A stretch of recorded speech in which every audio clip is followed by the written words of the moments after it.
In honor of National New York Day, I've put together a little video on one of my favorite New York sandwiches, the bagel with lox and cream cheese.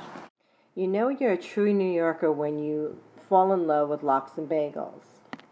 So to get started, pick up a package of the Vita Wild Lox salmon, toast your bagels, add some cream cheese that has chives and onions already in there, some red onions that have been sliced thin, and then take your salmon into little pieces and pile it up on your toasted bagel. Add some sliced tomatoes. I like using the Roma tomatoes. They're a little smaller and I like using those. And then throw on some capers to give it that final touch, and voila, you have your bagels and lox, a real New York treat.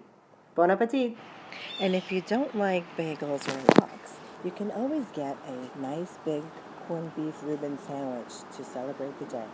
Well, thanks for stopping by, and I hope you have a great week.